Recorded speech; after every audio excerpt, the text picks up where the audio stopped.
Olá, gente, bom dia. Mais um vídeo aí com alguns exemplos bem simples, bem básicos, né? Bem básicos, desculpe, dessa parte de cinemática, né? Estamos focando agora na parte de movimento retilíneo no formato variado, certo? Fazer algumas aplicações aí simples, certo? E também revisitar um pouco do ensino médio, né?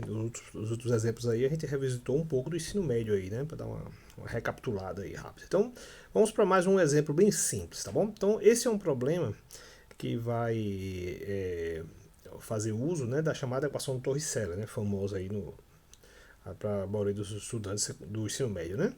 Então, qual é a ideia, né? A ideia é simples. A ideia é você pegar um móvel, um corpo que se moveu deste ponto para esse, certo? E ele se moveu, né, de uma distância de 60 metros, ok?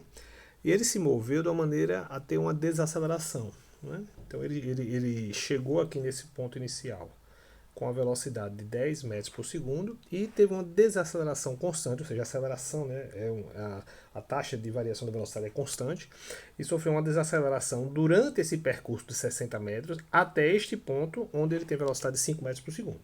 Aí a pergunta clássica do problema é: calcula a aceleração.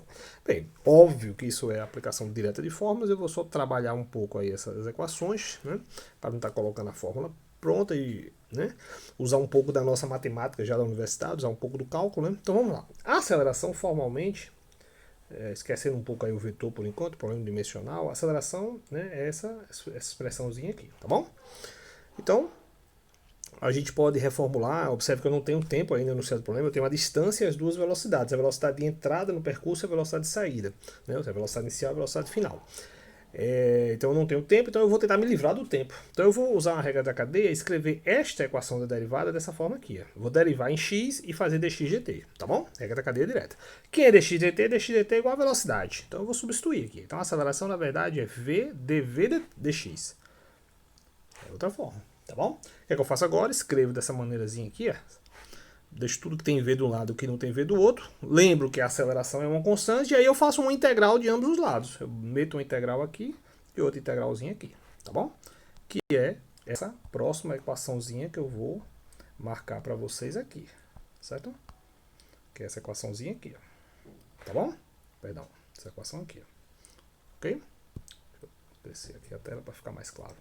Que é essa equaçãozinha aqui. Integrei de ambos os lados. Lembrando que eu vou integrar de x0 até x e de v0 até v. Fazendo a integral simples, né? Aqui eu tenho dx é x elevado a 0 vezes dx, a gente integra da x, ok? E aí você aplica nos dois limites, fica x menos x0. E aqui eu tenho v elevado a 1. A integral disso é v ao quadrado sobre 2. Aplicado nos dois limites, você chega exatamente na equação clássica de Torricelli. Aí é só aplicar direto, né? Tem aqui os dados, aplica e encontra o valor da aceleração. Tá bom? Bom, tem um problema bem básico aí, né? E a gente aproveita para mostrar aí uma maneira de você chegar na equação Torricelli, né? Usando a regra da cadeia. Vamos para agora um problema um pouquinho diferente. Esse talvez mais novidade para boa parte dos alunos, certo? Seria o seguinte: digamos que você, né, existe um corpo que tem velocidade aí v0, tá bom? Então ele tem velocidade v0. Esse corpo, ele entra numa dada região aí, né? Ele chega num dado ponto x0, que é 0, e ele começa a enfrentar uma resistência de um fluido. Eu coloquei aí resistência do ar, mas na verdade não precisa ser do ar, pode ser de qualquer fluido, certo? Em geral, quando você se move num fluido, você se mover do fluido, a resistência que o fluido oferece à sua passagem é proporcional à potência da sua velocidade. Em alguns casos, V elevado a 1, em outros casos, V elevado a 2. Eu estou fazendo aqui um exemplo onde a resistência desse ar, aí, por isso que eu coloquei entre aspas, desse fluido, ele seria um termo proporcional à velocidade ao quadrado. Tá bom, gente? Então essa seria mais ou menos, vamos dizer assim, o tipo de desaceleração que você vai sentir no momento que você entra e tenta se mover aqui nessa região onde tem esse fluido, tá bom? Então é uma desaceleração proporcional à velocidade ao quadrado, ok? Então tá aqui ela aqui, onde esse alfa é uma constante de proporcionalidade que tem relação com inúmeros aspectos. Entre eles também, um deles é a densidade do fluido, outra é o volume, a área de contato, a seção reta de contato com o fluido. Você pode mais ou menos entender isso intuitivamente num experimento básico dentro da água, né? Você pode dentro da piscina, e aí você abre a sua mão bem espalmadona assim, tenta mover a sua mão bem espalmada assim, como se a sua mão fosse uma pá, vamos dizer assim. Você tenta mover bem rápido, você vai ver que é difícil. Aí você tenta agora rodar, fazer o mesmo movimento, colocando a mão na posição de faca, certo? Ou seja, você roda a sua mão para a mão ficar na posição de faca, como se você estivesse cortando o fluido, né, usando a sua mão como uma faca. Aí você vai ver que é mais fácil, porque você mudou a área de contato. Então essa constante de proporcionalidade ela tem vários aspectos físicos dentro dela, entre eles essa questão da área de contato com o fluido, tá bom? Pronto, vou agora usar o nosso velho cálculo para a gente escrever aí, entender como é que a velocidade desse corpo vai mudar ao longo que ele vai, ao longo dessa distância aqui, ao longo da distância x aqui.